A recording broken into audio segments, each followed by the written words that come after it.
नाम है हरिया, मैं काम करता हूँ बहुत बढ़िया, खाता हूँ खाना और रोज गाता हूँ गाना। अरे यार, आज तो बहुत देर हो गई। इस खतरनाक जंगल को देखकर तो मेरे हाथ पैर ठंडे हो गए हैं।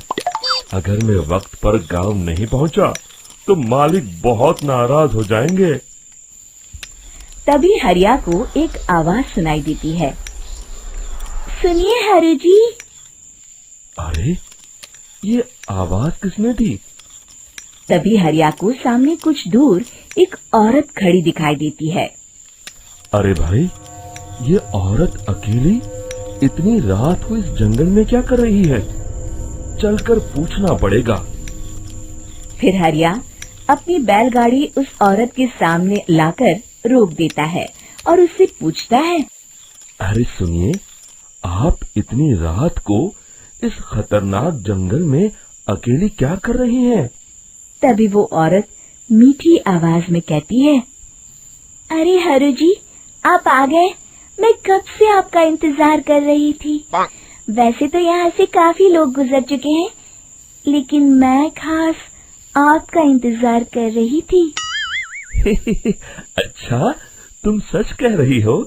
मुझे तो यकीन नहीं हो रहा है। वो क्या है ना, आज तक किसी ने मुझसे इतने प्यार से बात नहीं की। हाँ हाँ हरु जी, मैं सच कह रही हूँ। अब देर मत करिए और जल्दी से मुझे मेरे घर तक छोड़ दीजिए। हाँ हाँ, कौन सी बड़ी बात है, अभी छोड़ देता हूँ। आप मेरे पीछे बैलगाड़ी में बैठ जाइए और मुझे रास्ता बताते चलिए। फिर वो औरत हरिया की बैलगाड़ी में बैठ जाती है और हरिया बैलगाड़ी हाँकता हुआ आगे चल पड़ता है। फिर उस औरत के बताए हुए रास्ते पर चलते चलते हरिया बैलगाड़ी लेकर एक काली गुफा के आगे आकर रुक जाता है। हरिया उस औरत से पूछता है। देवी जी, आपका घर कहाँ है? यहाँ तो एक गुफा के अलावा और कुछ नहीं है। तभी अचानक वो औरत हवा में उड़ने लगती है। देखते ही देखते उसका सुंदर रूप एक डरावनी चुड़ैल में बदल जाता है और वो जोर जोर से हंसती है। अरे तू तो एक नंबर का बेवकूफ निकला। तू तो बड़ी आसानी से मेरी बातों में आ गया। अरे मर गया रे, ये तो एक चुड़ैल है। हे भगवान बचा ले, ये तो बड़ी डरावनी दिखाई दे रही है।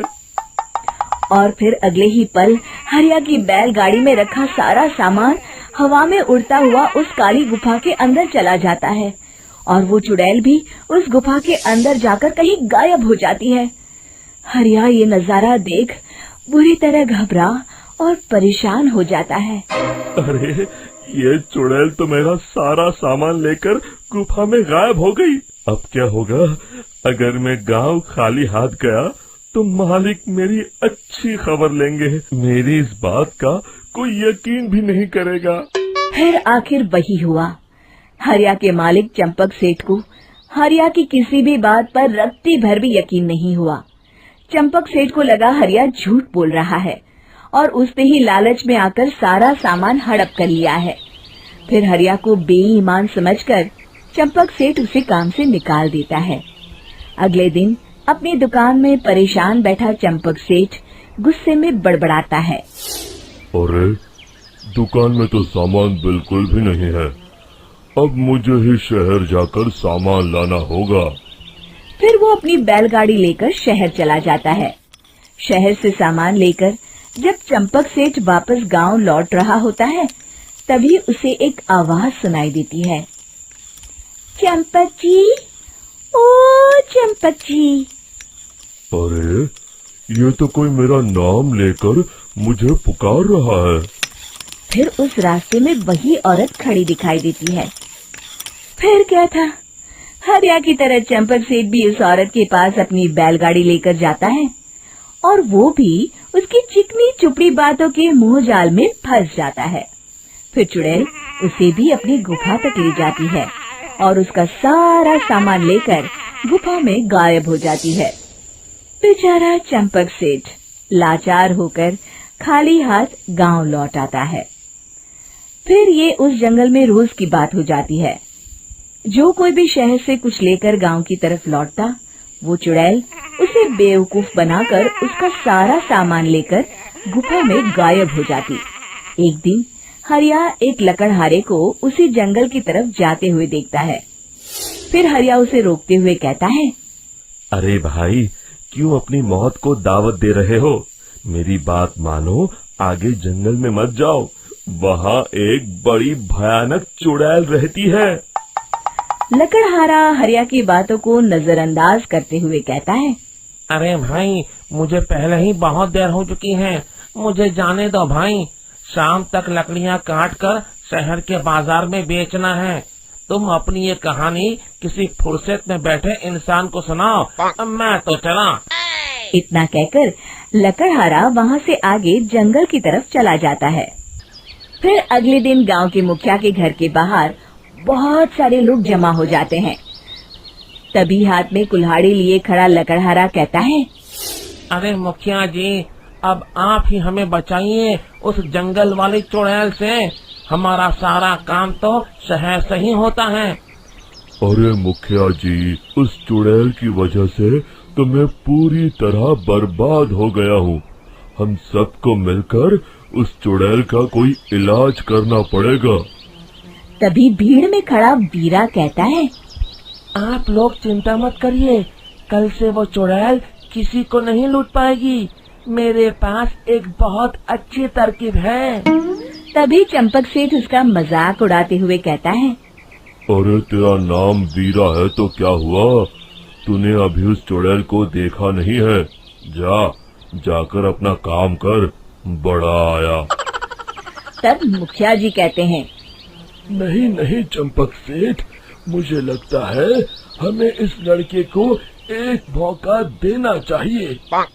फिर सभी गांव वाले मुखिया जी की बातों से सहमत हो जाते हैं और वीरा शाम को एक बैलगाड़ी में कुछ सामान लादकर उस जंगल की ओर चल देता है। वीरा, ओ वीरा, कहाँ जा रहा है? तभी वीरा मुड़ के देखता है, वही चुड़ैल एक औरत के रूप में खड़ी है। अरे बहन जी, मैं आपको ही ढूंढ रहा था। देखिए, मैं आपके लिए क्या लाया हूँ। अरे वाह, तो खुद मेरे लिए इतना सामान लाया है। तू ही अकेला गांव में समझदार है। जरा देखो, मैं भी खोल के, बड़े भूख लगी है। जैसे ही चुड़ैल उस सामान पर से कपड़ा हटाती है, एक भगवान शिव की तेज रोशनी उसके अंदर मूर्ति से निकलती है और चुड़ैल अपने असली रूप में आकर जलने लगती है। अरे मैं जल रही हूँ, बचाओ! बचाओ! ओम नमः शिवाय, मर गई मैं! देखते ही देखते वो चुड़ैल राख के साथ उड़ जाती है और सभी गांव वाले भी वहां आ जाते हैं। शिक्षा, बुराई पे सदा अच्छाई की ही जीत होती है। जंगल से घिरा हुआ भैरवगढ़ गांव काली पहाड़ी के ठीक पीछे था। काली पहाड़ी यानी मौत का घर। भैरवगढ़ गांव तक पहुंचने का रास्ता बेहद दुर्गम था। लगभग 24 घंटे घने तूफान और तेज हवाओं की वजह से वहां के वीराने माहौल की कहानियां लोगों के दिलों को दहला देती थी। ऐसे बहुत कम लोग थे जो भैरवगढ़ गांव तक जाने की हिम्मत करते थे। लोगों का कहना था कि इस गांव के आसपास बुरी आत्माओं का साया मंडराता है। गांव के रहने वाले लोगों ने वैसे तो अपनी आंखों से किसी बुरी आत्मा या साये को नहीं देखा था, लेकिन गांव का बच्चा बच्चा इस बात को महसूस कर सकता था कि गांव के ऊपर कोई तो खौफनाक साया मंडरा रहा है। और उसकी वजह ये थी कि उस गांव में जैसे ही कोई लड़का 18 साल का होता, उसके 18वें जन्मदिन की रात ठीक 12 बजे अकस्मात उसकी मौत हो जाती। हर बार ये मौतें बड़े ही रहस्यमयी ढंग से होती और इस बार सरपंच सुमेर के बेटे को 18 साल होने में अब बस 15 दिन बाकी थे। अजी सुनते हैं, हमारा बेटा भी कुछ दिन बाद 18 साल का हो जाएगा। कहीं वो डायन उसे भी खा गई तो। कैसी बातें कर रही हो? जब वो इस गांव में ही नहीं है तो कोई भी डायन या बुरा साया उसका कैसे कुछ बिगाड़ सकता है? उसे कुछ नहीं होगा। हाँ जानती हूँ, आपने उसे पढ़ाई के बहाने इस गांव से बाहर निकाल शहर भेज दिया है, लेकिन ये भी तो सच है ना कि वो बार बार यहाँ आने की जिद करता रहता है। वो चाहे कितनी भी जिद कर ले जानकी, पर मैं उसे इस गांव में कभी वापस नहीं आने दूंगा। मैं नहीं चाहता कि गांव के दूसरे लड़कों की तरह मेरे बेटे की भी अजीबोगरीब ढंग से मौत हो जाए। कभी कभी तो लगता है कि हम सब गांव वालों को हिम्मत करके अपने गांव को इस बुरी आत्मा से छुड़वा लेना चाहिए। लेकिन कौन जानता है आखिर वो खतरनाक साया किसका है? वो काली आत्मा कौन है जो रातों रात हमारे गांव के लड़कों को निगल जाती है? सुमेर और जानकी जब ये सारी बातें कर रहे थे तब रात के लगभग 10 बज चुके थे और हर रात की तरह भैरवगढ़ गांव एक भयानक काले तूफान की आगोश में था। बाहर चल रही तेज हवाएं और बारिश के बीच कभी कभी ऐसा लगता जैसे कोई बुरी तरह से चीख रहा है। किसी के तड़पने और चीखने की आवाजें गांव के कानों में बार बार टकराती, पर वहां रहने वाले किसी भी औरत या आदमी के अंदर इतना साहस नहीं था कि वो अपने घर से बाहर कदम रख के उन आवाजों तक पहुंच सके। सो जाओ जानकी और घर के खिड़की दरवाजे कसकर बंद कर दो। अब जानकी सब खिड़कियां ठीक से बंद करने ही लगती है कि तभी उसे अपने घर के दरवाजे पर जोर जोर से खटखटाने की आवाजें सुनाई देती है। इन आवाजों को सुनकर जानकी और सुमेर के चेहरे डर से पीले और हाथ पैर ठंडे पड़ जाते हैं। जानकी, जानकी, इतनी रात कौन होगा? पता नहीं, ऐसा लग रहा है कोई बुरी तरह से दरवाजा खटखटा रहा है। अरे हाँ, पर किसी की आवाज भी तो नहीं आ रही। क्या करूं? दरवाजा खोल लूं या नहीं? कहीं ऐसा ना हो कि किसी को हमारी मदद की जरूरत हो। लड़खड़ाते कदमों से सुमेर दरवाजे के करीब जाता है और अपने कान को दरवाजे पर रख धीरे से आवाज देते हुए पूछता है, कौन है? कौन है वहां? तभी एक बेहद डराने वाली आवाज उसके कानों से टकराती है। दरवाजा खोलो, दरवाजा खोलो, वरना आज की रात इस गांव में कोई जिंदा नहीं बचेगा। मैं जानती हूँ तुम्हारा बेटा 18 साल का होने वाला है। अगर उसकी जान की जरा भी परवाह है तो दरवाजा खोल दो। इस आवाज को सुनते ही सुमेर घबरा कर पीछे हट जाता है और जानकी को पूरी बात बताता है। कहीं वो डायन हमारे घर तक तो नहीं पहुंच गई? अब हम क्या करेंगे?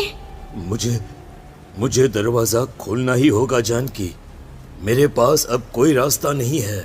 इतना कहकर सुमेर डर से अपनी दोनों आंखें कसकर बंद करता है और कांपते हाथों के साथ झटके से दरवाजा खोल देता है। तभी किसी के जोर से हंसने की आवाज सुमेर और जानकी को सुनाई देती है। उस आवाज को सुन दोनों दरवाजे की तरफ देखते हैं और सामने अपने बेटे राहुल को खड़ा देख दंग रह जाते हैं। राहुल के हाथ में उसका मोबाइल होता है जिसमें से वो आवाज बज रही थी।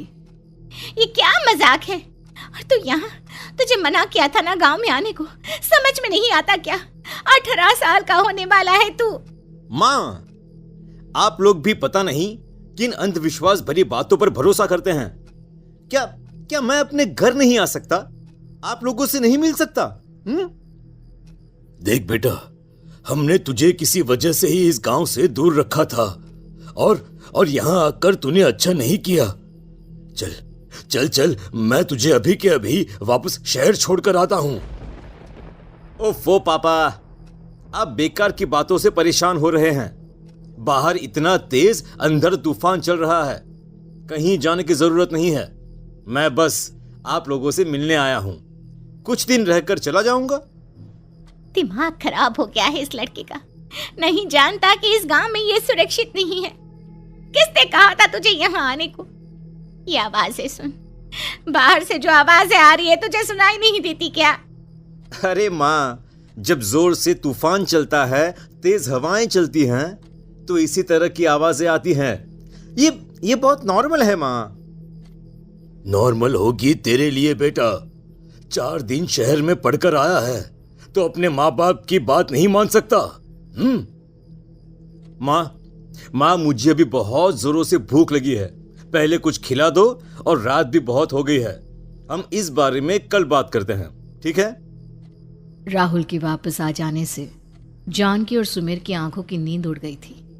खाना खाने के बाद राहुल तो अपने बिस्तर पर जाकर सो गया, लेकिन जानकी और सुमेर पूरी रात उसके कमरे के बाहर पहरेदारी करते रहे। उन्हें पल पल इसी बात का डर था कि कहीं उनके बेटे को कुछ हो ना जाए। रात बीतती है, सुबह का सूरज निकलता है। अब जैसे ही वो राहुल को नींद से जागते देखते हैं तो उन दोनों के दिल को सुकून मिलता है। अरे माँ, पापा, आप अभी तक यहीं बैठे हैं? क्या पूरी रात सोए नहीं? जिनकी जवान बेटी की जान को खतरा हो, उन माँ बाप को नींद नहीं आती। बेटा, अब तो वापस शहर चला जा। देखो माँ, मैं किसी जरूरी काम से इस गांव में आया हूँ, और वो काम पूरा होने के बाद मैं खुद यहाँ से चला जाऊंगा।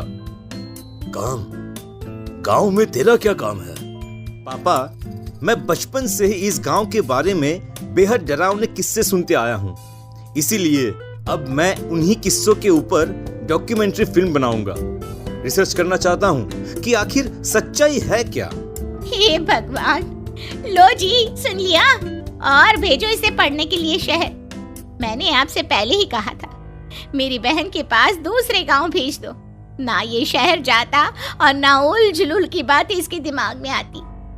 जानकी और सुमेर राहुल को समझाने की बहुत कोशिश करते हैं, पर वो किसी की बात नहीं सुनता और अपना कैमरा लेकर गांव की पास वाली काली पहाड़ी की तरफ निकल जाता है। अब राहुल जैसे ही काली पहाड़ी पर पहुंचता है, उसकी नजर पहाड़ी के ठीक बीचों बीच बनी एक पुरानी झोपड़ी पर पड़ती है। यहाँ भी कोई रहता है क्या? ये इंटरेस्टिंग होगा। राहुल की आवाज पहाड़ों से टकराकर उसके कानों में सुनाई दे रही थी। उसने चारों तरफ का नजारा देखकर वहां की तस्वीरें अपने कैमरे में उतारना शुरू कर दिया। तभी अचानक राहुल ने अपने कैमरे में खींची हुई तस्वीर को जूम करके देखा, और उसमें उसे जो नजर आया वो देखकर राहुल की होश उड़ गए। क्या सचमुच उस गांव के ऊपर किसी बुरी आत्मा का साया था? क्या राहुल की जान बच पाएगी? क्या देखा था राहुल ने उस फोटो में जिसे देखकर वो दंग रह गया? इन सवालों के जवाब जानने के लिए देखिए इस कहानी का अगला भाग। एक समय की बात है, एक गांव में सफेद साड़ी वाली चुड़ैल का आतंक था। चुड़ैल रात भर गांव में घूमती और गांव का जो भी आदमी उसे दिखाई देता उसे वो घायल कर देती। अरे कोई तो बचाओ, मर गया रे। एक रात हरिया अपने खेत से अपने घर लौट रहा था कि तभी अचानक उसके सामने चुड़ैल आ जाती है। अरे बाप रे, ये चुड़ैल कहाँ से आ गई? आज तो मैं गया काम से।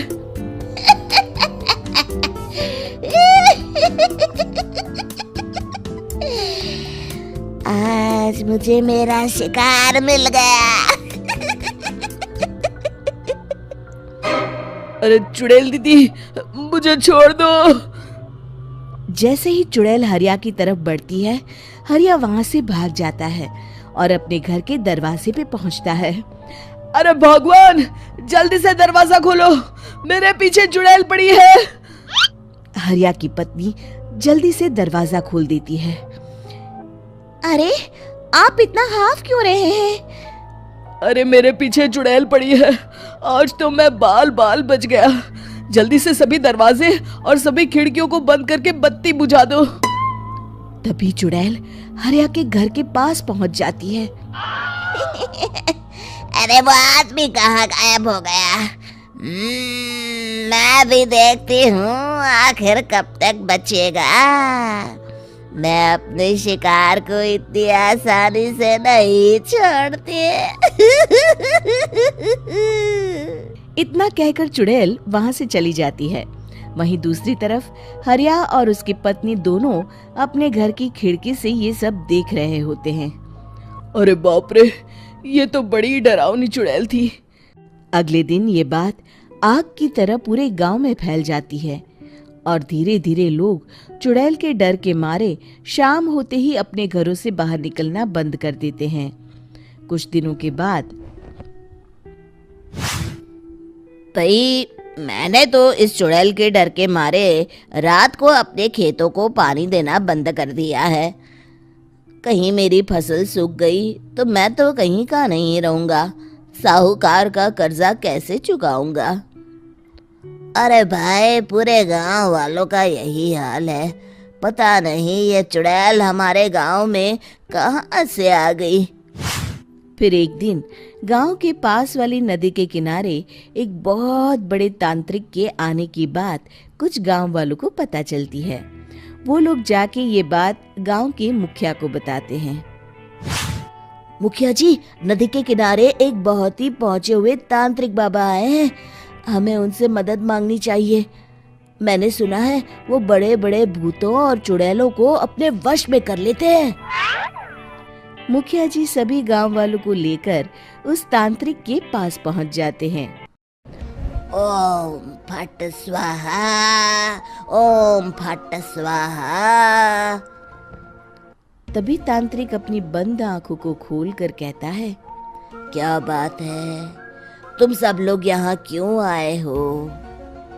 मुखिया जी उस तांत्रिक को सारी बात बता देते हैं। अच्छा, तो ये बात है। और तांत्रिक अपनी आंखों को बंद कर लेता है।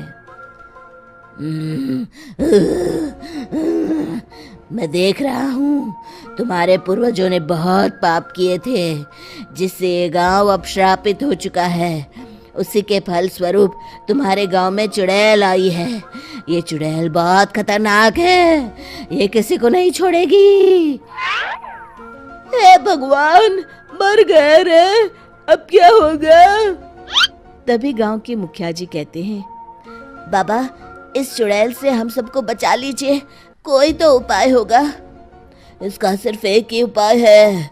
सभी गांव वालों को बारी बारी हर दिन अपनी आधी फसल उस पहाड़ी के ऊपर बनी काली गुफा में छोड़ के आनी होगी। तभी उस चुड़ैल की भूख मिटेगी और श्राप का प्रभाव खत्म हो जाएगा और तुम सब जिंदा बच जाओगे। सभी गांव वाले उस तांत्रिक की बात को मान लेते हैं और वहां से चले जाते हैं। फिर अगले दिन से रोज उस गांव के लोग बारी बारी से अपनी आधी फसल उस काली गुफा के पास जाकर रखाते। कुछ दिनों बाद हरिया की बारी आती है। बाप रे, आज तो मेरी बारी है उस काली गुफा में जाने की। क्या करूं? वो तो बड़ी खतरनाक चुड़ैल है। मेरे तो हाथ पैर कांप रहे हैं। फिर हरिया डरते डरते अनाज की बोरियां अपनी बैलगाड़ी में लाद देता है। तभी हरिया की पत्नी उससे कहती है, देखो जी, संभल के जाना और किसी भी हालत में शाम होने से पहले वापस आ जाना। उस चुड़ैल का कोई भरोसा नहीं है जी। हरिया बैलगाड़ी में बैठते हुए कहता है, भगवान, मैं क्या वापस आऊंगा? लगता है अब तो मेरी खबर ही आएगी। इतना कहकर हरिया वहां से चला जाता है। रास्ते में जंगल से गुजरते हुए हरिया की बैलगाड़ी का एक चक्का बड़े गड्ढे में फंस जाता है। हे भगवान, अब ये क्या मुसीबत है? हरिया नीचे उतर के पूरी ताकत से अपनी बैलगाड़ी को गड्ढे से निकालने की कोशिश करता है। बहुत देर मेहनत करने के बाद हरिया की बैलगाड़ी उस गड्ढे से बाहर निकल जाती है। हे भगवान, अब तो शाम होने वाली है। आज तो मैं गया काम से। जैसे तैसे हरिया काली गुफा में पहुंच जाता है। अरे मर गया रे, यहाँ तो चारों तरफ डरावना माहौल है। मैंने यहाँ आने में बहुत देर कर दी, कहीं चुड़ैल नाराज ना हो जाए। हरिया अनाज की बोरियां वहां रख के जैसे ही जाने लगता है, तभी उसे किसी के आने की आवाज सुनाई देती है। हरिया एक कोने में छुपकर अंदर देखने लगता है। चुड़ैल वहां आती है और फिर अपने चेहरे से नकली चुड़ैल का मुखौटा निकाल देती है। हरिया ये देख के हक्का बक्का रह जाता है। तभी चुड़ैल कहती है, भैया यहाँ आना। आज तो बहुत अनाज आया है, इसे मिलाकर अब हमारे पास ढेर सारा अनाज जमा हो गया है। कल ही हम इसे शहर में बेच आएंगे और माला माल हो जाएंगे। तभी अंदर से नदी के किनारे वाला तांत्रिक बाहर आता है। अरे ये तो तांत्रिक बाबा है। हाँ, अब तो हम दोनों की जिंदगी मजे में कटेगी। गांव वालों को बेवकूफ बनाना इतना भी मुश्किल नहीं था। लोग तो तुम्हें सच में असली चुड़ैल समझते हैं। हाँ, तुमने सही कहा। अब ये गांव वाले चुड़ैल के डर से जिंदगी भर इस काली गुफा में अनाज पहुंचाते रहेंगे। अच्छा, तो ये बात है। ये दोनों पूरे गांव वालों को बेवकूफ बना रहे हैं। अभी जाकर सबको बताता हूँ। हरिया उन दोनों की पूरी बातें सुन लेता है और जल्दी से वापस गांव में आता है। गांव वालों को पूरी बात बता देता है। इससे पहले वो दोनों हमारा अनाज लेकर शहर जाए, हमें उन दोनों को पकड़ना होगा। उधर दूसरी तरफ नकली तांत्रिक और नकली चुड़ैल बनी औरत एक बड़ी गाड़ी में सारा अनाज लाद के वहां से निकलने की तैयारी कर रहे होते हैं। जल्दी करो, इससे पहले हमें कोई देख ले। हमें यहाँ से निकलना होगा। और तभी वो दोनों देखते हैं कि सामने से सभी गांव वाले अपने अपने हाथों में मशाल लेके आ रहे हैं। दोनों बुरी तरह डर जाते हैं। रुक जाओ, तुम दोनों का भांडा फूट चुका है।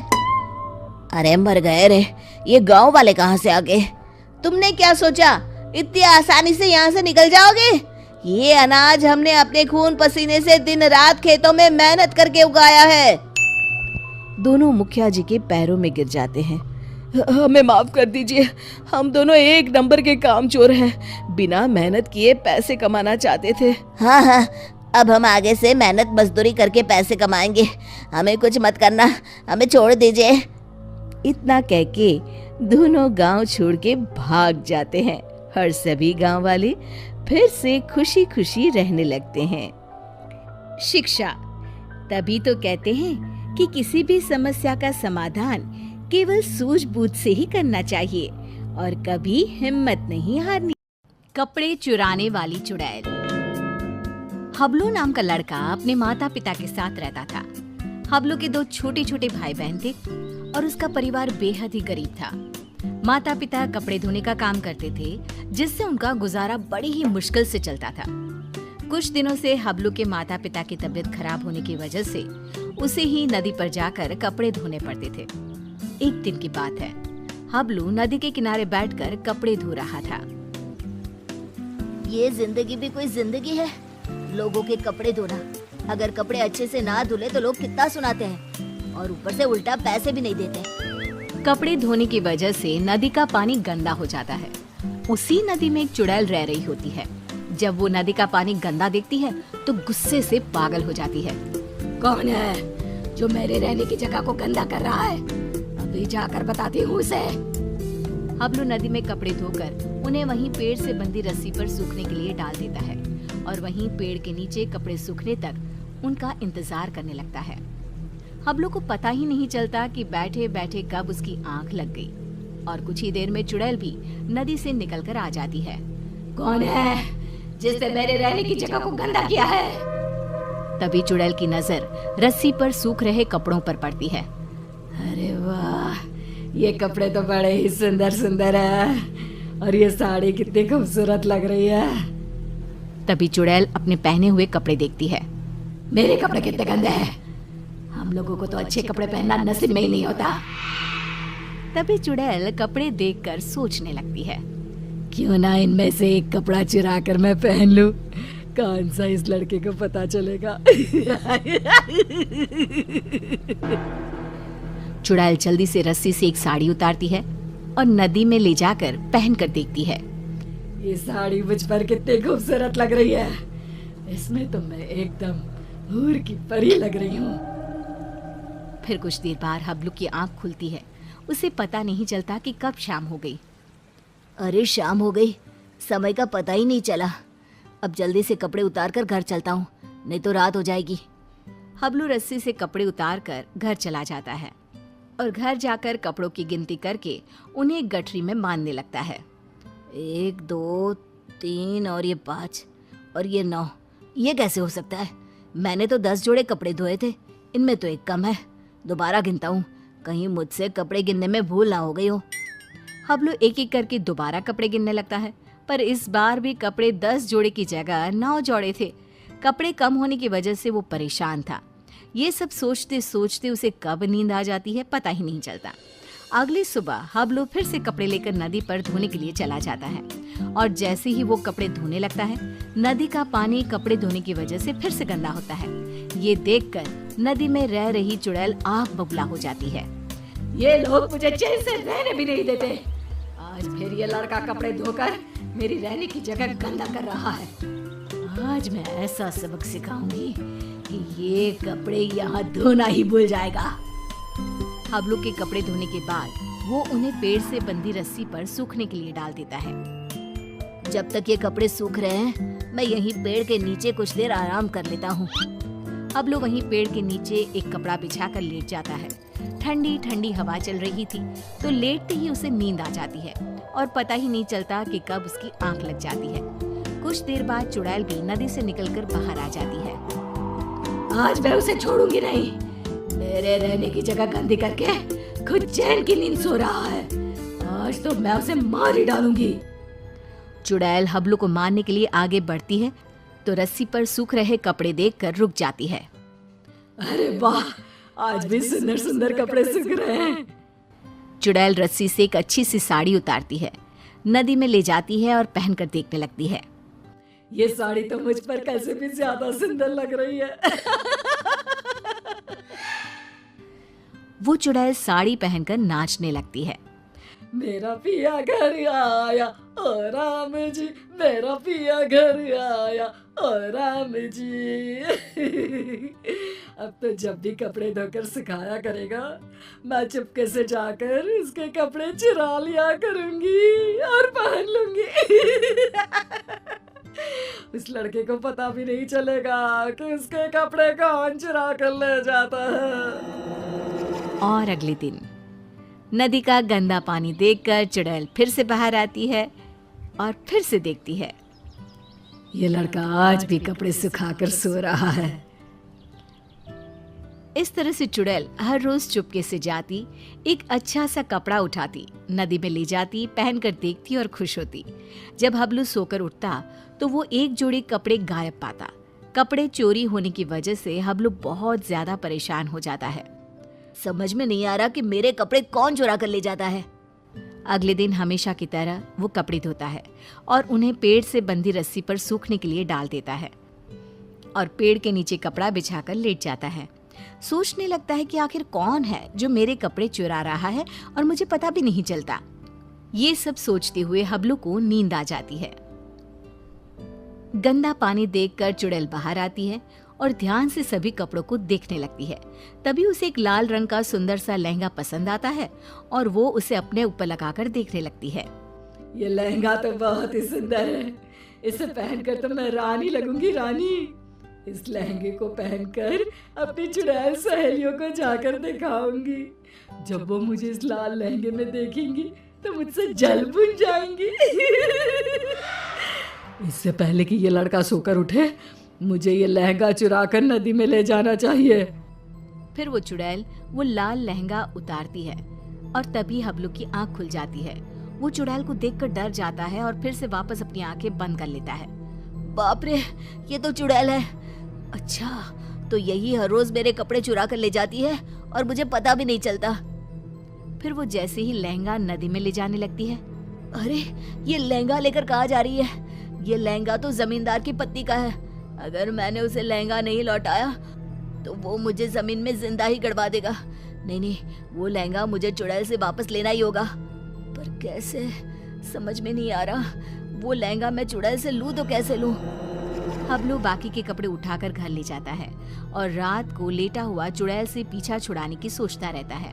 तभी उसके दिमाग में एक तरकीब आती है। हाँ, ये ठीक रहेगा। इससे चुड़ैल कपड़े भी नहीं चुराएगी और हमेशा के लिए वहां से चली भी जाएगी। फिर जैसे ही सुबह होती है, हबलू हमेशा की तरह कपड़े धोकर रस्सी पर सूखने के लिए डाल देता है और पेड़ के नीचे जाकर सोने का नाटक करने लगता है। लगता है आज फिर इस लड़के ने कपड़े धोए हैं। चुड़ैल नदी से निकलकर बाहर आती है तो देखती है कि रस्सी पर केवल आज दुपट्टे ही दुपट्टे सूख रहे हैं। ये क्या, आज सिर्फ दुपट्टा? कोई बात नहीं, आज मैं इसे ही ओढ़ लेती हूँ। जैसे ही चुड़ैल रस्सी से दुपट्टा उतार कर ओढ़ती है, उसके पूरे शरीर पर खुजली होने लगती है। मर गई रे, ये मुझे खुजली क्यों हो रही है? अरे कोई तो कुछ तो करो। हबलू आंखें बंद करके सब कुछ देख रहा होता है। अब आएगा मजा। बड़ा रोज कपड़े चोरी करके पहनती थी, अब पहन कर देख कपड़े। आज इस चुड़ैल को पता चलेगा कपड़े चोरी करके पहनने का नतीजा। आज के बाद ये कपड़े चोरी करना भूल जाएगी और फिर कभी जिंदगी में किसी के कपड़े नहीं चुराएगी। चुड़ैल इधर उधर भागने लगती है। खुजली, खुजली, अरे बचाओ, मेरे शरीर पर खुजली हो रही है। आए रे, मर गई मैं। अरे कोई तो मुझे बचाओ, मुझे नहीं पहनना ये दुपट्टा। अरे इससे तो मेरे शरीर में खुजली होने लगी है। अरे मुझे नहीं चाहिए इस लड़के के कपड़े। और चुड़ैल नदी में जाती है और सारे कपड़े लाकर वहीं डालकर भाग जाती है और फिर वो